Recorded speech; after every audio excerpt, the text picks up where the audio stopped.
O São Paulo quitou todas as pendências financeiras com o plantel, com o grupo.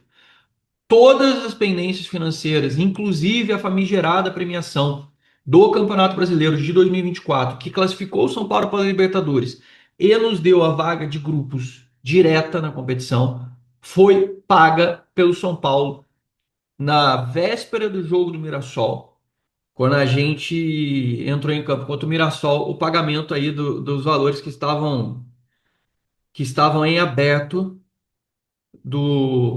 das premiações antigas e de possíveis valores. Então, o São Paulo até abril fechou o primeiro quadrimestre em dia com seus jogadores, segundo as informações que recebemos, tá? Isso é um assunto dos que eu gostaria de compartilhar com vocês, porque isso é uma pergunta que é frequente com relação ao São Paulo. Ah, os caras estão fazendo corpo mole, os caras estão não sei o que, qualquer coisa é corpo mole hoje em dia. Esse grupo não faz corpo mole, rapaziada.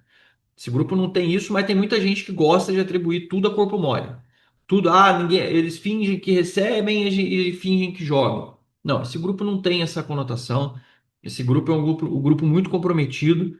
E o São Paulo hoje, então, para quem tinha dúvidas, tem aí o seu esclarecimento com relação a essa questão do pagamento, no final das contas. Outra informação que é boa: o torcedor que foi atingido pela placa de publicidade caiu lá no Morumbi e o pai estava internado, o irmão também foi. Ele estava lá no. Ele saiu da UTI, os clubes todos noticiaram isso e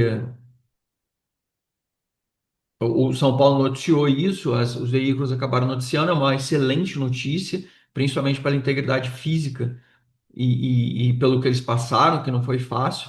Agora podemos falar sobre planejamento. Então, eu conversei aqui com as pessoas e dei uma avançada aqui sobre planejamento de janela e é super interessante para a gente se posicionar com relação a isso, até para ninguém ser pego de surpresa. Vamos aqui fazer uma revisão das posições e dos jogadores todos que a gente tem, posição por posição, dentro do grupo do plantel, para a gente poder ver mais ou menos como está o cenário. O São Paulo, começando pelo planejamento, tem em seus goleiros o Rafael, titular absoluto, continua no clube. A gente tem o Leandro, que está em uma situação em aberto, cujo contrato, a partir de 1º de junho, ou seja, daqui a 3 dias, o Leandro já pode assinar um pré-contrato com qualquer clube. Já pode sair do São Paulo de graça e assinar um pré-contrato com qualquer clube e depois se transferir no final do ano. O Yang tem contrato com o São Paulo, então está tranquilo. Ele hoje é o terceiro goleiro. E o Jandrei. Muita gente vai falar assim: pô, Zanqueto, por que que não negocia o Jandrei? Meu camarada, o São Paulo já aventou a possibilidade de negociar com o Jandrei. Clubes já vieram interessados no Jandrei. Gente pediu o Jandrei emprestado. O São Paulo já topou até emprestar o Jandrei, pagando parte do salário do cara, mas o cara não vai embora, o cara não quer sair. Ele tem os amigos dele, ele tem a vida dele consolidada. Convenhamos, é uma vida super tranquila. E o Jandrei não quer ir embora. Então, assim. A gente assinou o contrato, agora tem que responder por isso. E assumir o que assinou, a cagada tá feita, não tem muita coisa. Então, assim, oportunidade, tem gente que fala, mas não tem chance nenhuma de andar sair. Cara, chance tem. A questão é o homem querer sair, né? A questão é o cara falar, não, tá tudo bem, eu vou lá então, vou buscar meu espaço, quero jogar mais, quero ser titular de algum clube, posso ter a perspectiva de fazer alguma boa campanha, posso ir pra cá, posso ir pra lá, mas o cara não sai, o cara não tem essa ambição. Então fica difícil, né? Lembrando que ele tem contrato com o São Paulo até o final do ano que vem. Então, você, no mínimo, você vai ter que aguentar o Jandrei por mais um ano e meio aí, tá? Você tá achando que a rapadura é mole? Não é. Então vamos lá. Sobre a parte do goleiro está falado. A gente vai para a lateral esquerda, que eu acho que está mais consolidada. Na lateral esquerda a gente tem terceiro reserva Patrick, o segundo reserva Wendel e o primeiro titular o Enzo Dias. Acho que está consolidada a lateral esquerda. Na lateral direita a gente tem algumas possibilidades. O Igor Vinícius, como eu falei para vocês, ele existe uma chance do Igor Vinícius sair na janela do meio do ano do São Paulo. Ele que não fica com certeza absoluta para o próximo ano. E o Igor Vinícius tem uma chance de sair nessa janela do meio do ano e ir para outro clube. A questão é, ele não consegue ficar bem fisicamente. Não estando bem fisicamente, ele não vai sair do São Paulo agora, porque nenhum clube vai pegar ele ainda sem estar apto para jogo. Então a gente precisa torcer para o Igor Vinícius voltar bem, estar recuperado e poder se transferir para outro clube. Ah, mas aí vai faltar mais jogador. Gente, o Igor Vinícius estando no grupo ou não estando no grupo não faz diferença, ele nunca está disponível. Ele não está disponível nunca, ele não joga. Ele não dá para confiar no cara para ele ter uma sequência de jogos por conta da questão física. Então não é nem questão de gostar ou não gostar do Igor Vinícius, é uma questão de a gente ficar dando murro em ponta de faca, achando que dá para contar com um jogador que não dá para contar. Não é nada contra o cara, não é ofender ele, criticar, mas o cara não tem capacidade física de poder estar apto para poder jogar, exercer a profissão dele. E pronto, não dá mais para ficar no São Paulo. Então, tanto que o São Paulo tem os laterais em profusão em Cotia. Os laterais direitos é uma das áreas, é um dos setores que são escassos no mercado. Mas o São Paulo é onde tem a maior riqueza de jogadores. A gente acabou de ceder o Moreira para o Porto, está no Porto B. O, a gente tem o Mike, a gente tem o Igor Felisberto, a gente tem o Ângelo, que pode ser negociado, ou seja, na lateral direita a gente tem uma riqueza de jogadores além do Cédric. Cédric, primeiro titular, Ferrarese, ou titular ou improvisado ali fazendo aquela dobra no lado direito. E a gente tem o Mike, que foi relacionado inclusive nesse último jogo, e que é um menino que todo mundo tem uma grande expectativa. Então a gente falou sobre a lateral direita, lateral esquerda e sobre goleiros. Na parte de zaga, temos Arboleda, Alan Franco, que deve ter a renovação anunciada aí até o meio do ano. O São Paulo tem essa expectativa aí de até o final de junho conseguir fazer isso. O Ferrarese e o Sabinão. E o Juan Tressoldes, Nikita? O Juan Tressoldes de São Paulo ainda conversa com o Sassuolo. Não tem um desenlace final da situação do Juan. O Juan não bateu as metas de obrigação de compra e o Juan tem hoje uma perspectiva de saída do São Paulo. Hoje, o que eu posso dizer para vocês é assim, o Juan está mais fora do que dentro. O São Paulo precisa reverter uma situação com o clube dele e conseguir reverter uma situação de permanência. O São Paulo, nesse meio tempo, já está preparado para não ficar com o Juan Tressoldi e tem outros zagueiros mapeados. Um deles é o Medina, como a gente já falou lá, o Gustavo Medina da Ferroviária, que era um jogador mais barato, ou seja, não custa 25 milhões e meio de reais para a contratação dele. É um jogador que todo mundo entende como promissor, um jogador de scout, e todo mundo que eu vi e conversei até o momento realmente fez elogios para o cara. Se vier para o São Paulo, pode ser uma boa, é um jogador de 24 anos. O São Paulo vai estar conseguindo repor aí o seu setor defensivo. E pelo que dizem, tem um perfil muito parecido com o do Juan Tressoldi, que joga porque que estava emprestado pelo São Paulo pelo Sassuolo. Se ele realmente não ficar e realmente não permanecer no São Paulo, o São Paulo já tem aí pelo menos um plano B para essa alternativa. E acho que a gente pode passar para frente e já começar a falar sobre os volantes, que para mim é o ponto crucial do que vai determinar o São Paulo, o setor de ataque e o setor de volância é o que vai acabar determinando para o São Paulo os próximos passos, tá? Que é o que eu vou falar para vocês. E aí é o seguinte, setor de volância. A gente tem Luiz Gustavo, que deve definir a situação dele com relação ao tromboembolismo. Pode ser que não volte a jogar. Ou pode ser que a gente saiba que ele só possa voltar a jogar, sei lá, em setembro. Aí vai, não adianta nada. A gente tem a mais provável de todas, venda do Pablo Maia no meio do ano. O São Paulo tem o Luan, que não se firma e é possível que saia. Ou seja, o Luan, o São Paulo vai receber propostas e vai encaminhar para ele, para o staff, porque ele não conseguiu jogar com o Zubeldia nem quando não tinha ninguém. O Zubeldia preferiu improvisar o Oscar, ele prefere mexer em tudo no time, mas não bota o Luan para jogar. Mesma coisa Negruti. Não bota para jogar de jeito nenhum, não adianta, não encaixa. Então, assim, acho que até que o Negruti, pelo custo, faz sentido manter no grupo. No caso do Luan, faz muito mais sentido para o jogador e para o São Paulo que ele saia, para poder diminuir custo de folha e para o jogador poder ter projeção. O ano que vem é o último ano de contrato dele. O Luan precisa jogar. Ele precisa tomar uma decisão. Eu também já falei mil vezes aqui que achava que o Luan devia jogar. Tem muita gente que ainda vai falar: ah, você insiste no Luan, você é louco.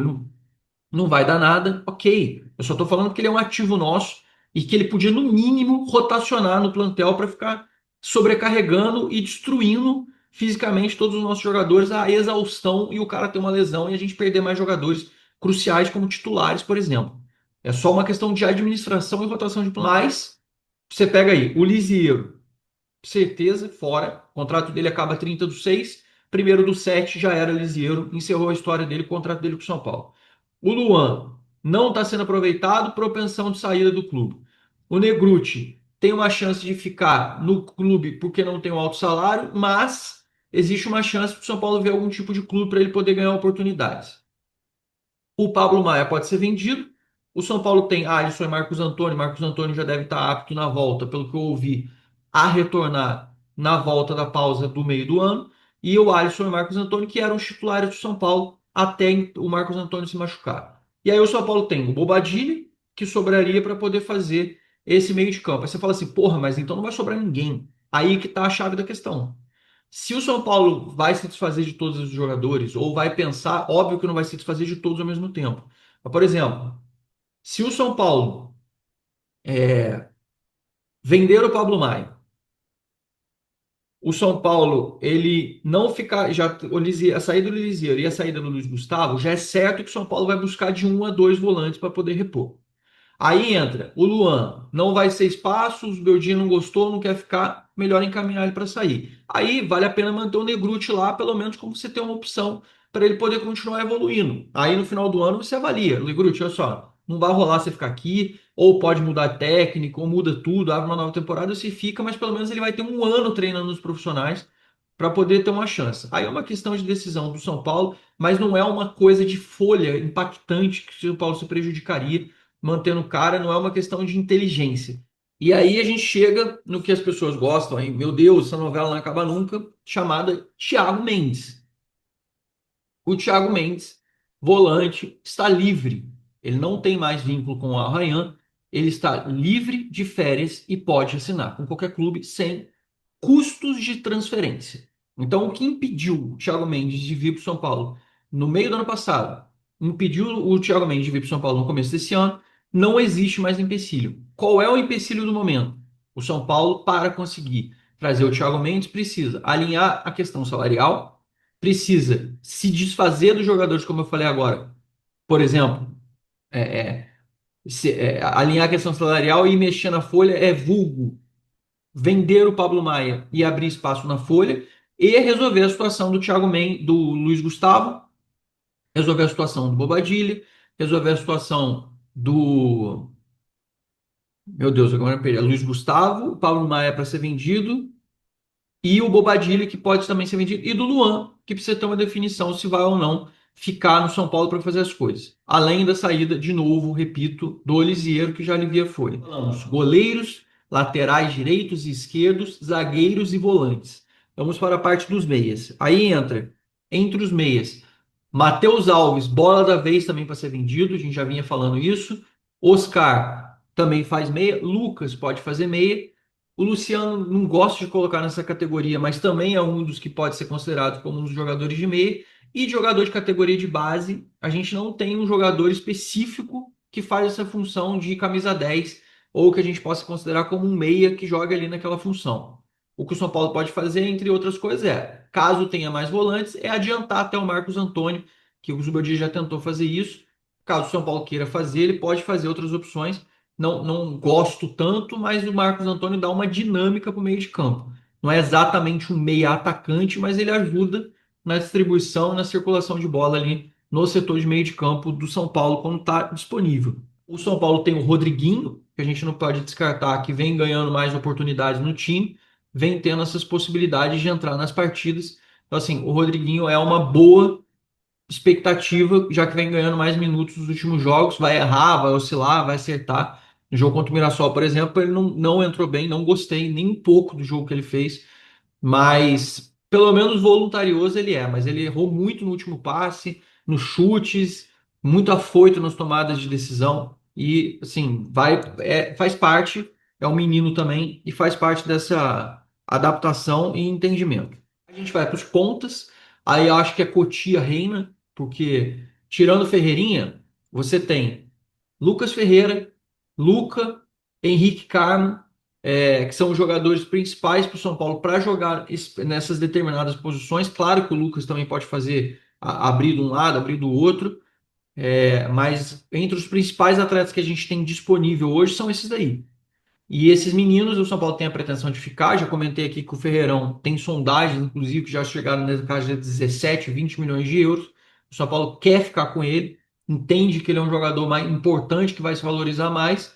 E na lista ali dos jogadores, etc., para serem negociados, você bota na fila de frente o Pablo Maia e depois o Matheus Alves, e aí vai seguindo, como a gente já comentou sobre isso. E tem o Ângelo, que eu já comentei, que também pode sair.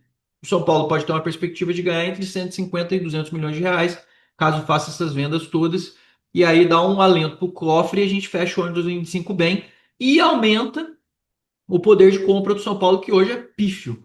O São Paulo minimamente vai comprar jogadores, sim, mas vai poder pelo menos trazer atletas para poder compor e reequilibrar as posições carentes, nem que seja com contratos de empréstimo de 6 meses, com contratos de curto prazo, ou apostas, como foi no caso do Juan Tressoldi e do Marcos Antônio, sem Jamal Lewis e sem Santilongo, pelo amor de Deus.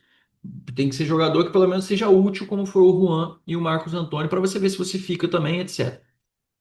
Então, nos pontas, a gente, bem ou mal, tem essa tranquilidade com relação a isso, né? A gente tem esses meninos que podem fatalmente contribuir para nós e podem ajudar. No setor de ataque, a gente tem o Caleri machucado, pode ser que volte mais para setembro, outubro, assim, numa perspectiva muito otimista, mas, ou seja, não dá para contar muito com isso. A gente tem o André Silva, que está sozinho com o Rian no comando de ataque, e tem o menino Paulinho, que foi chamado para o banco no último jogo, e irá também para o banco no jogo contra o Bahia no final de semana, que o São Paulo vai ter, porque não tem outra opção de ataque. O Paulinho, que repôs o Rian Francisco na final da Copa São Paulo, foi brilhante, foi o herói lá, fez 2 gols e conquistamos o título em cima do Corinthians na final da Copa São Paulo. Essas são as perspectivas. E aí, no campo de ataque, no setor de ataque, o São Paulo tem, na visão do Zubeldia, que conseguir pelo menos mais um jogador que possa fazer a centroavância, né, para poder ficar ali de frente como pivôzão, jogar mais ali centralizado. E o São Paulo quer um jogador que os Zubeldia já pede há muito tempo, que é um jogador que consiga fazer não só um meia atacante, vamos chamar assim, como um jogador que também possa se movimentar pelo lado do campo. Esse jogador, muita gente já falou aqui várias vezes, a gente já discutiu vários nomes. É um jogador que muito provavelmente tem o perfil mais do Lucas, leve, que consiga ter a capacidade de jogar mais centralizado no campo com um bom passe, né? Porque muitas vezes você bota o ponta, ou o ponta não tem esse recurso técnico de jogar mais centralizado. Então é um jogador que possa fazer a parte central do campo com alguma qualidade e ao mesmo tempo você ter um jogador que também possa atuar na lateral do campo e possa abrir essa possibilidade do time ter desafogo e velocidade, que é uma das coisas que a gente sente muita falta. Tem o Julian Palacios, que já foram nomes falados. Tem muitos nomes assim que a gente fala há muito tempo e que tem essa característica específica. Não é fácil achar jogadores desse perfil, mas é um dos nomes que o São Paulo vai tentar nessa janela. Então, no meu entendimento, na minha visão, o São Paulo deve contratar com certeza, pelo que eu entendo do que o São Paulo vai planejar, se as vendas realmente acontecerem nesse caminho. Um volante, que é mais de marcação, um jogador para jogar dentro da área, para brigar com o Rian e com o André Silva, e um jogador que possa fazer tanto meia quanto ponta. São as posições que eu enxergo que o São Paulo vai fazer algum tipo de movimentação. E no caso da saída do Juan Tressoldi, aí sim o São Paulo buscar um zagueiro.